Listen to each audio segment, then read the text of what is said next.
I want to be royalty. I want to have power.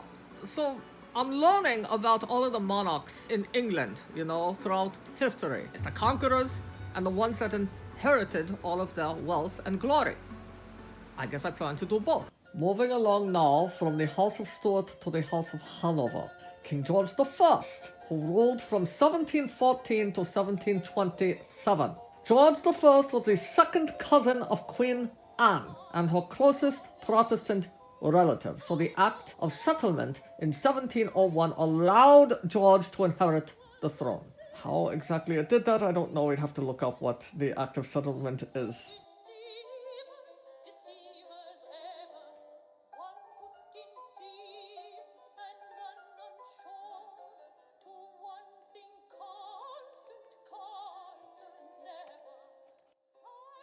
George I was also a German prince, and he ended up spending a good deal of his time in Hanover, Germany. He could afford to do this because, drumroll, during George I's reign in 1721, Sir Robert Walpole became England's first Prime Minister and ended up doing all the work that the royals didn't have to do. So this translated into less royal power and less royal responsibility.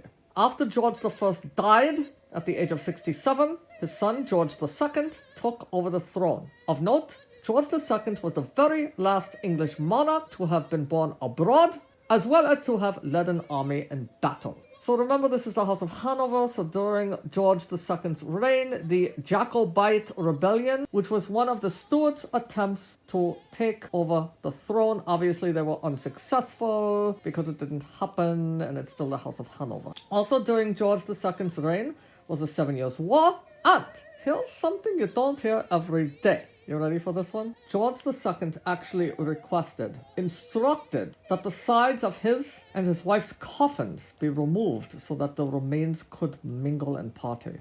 King George II reigned from 1727 to 1760 for 33 whole years.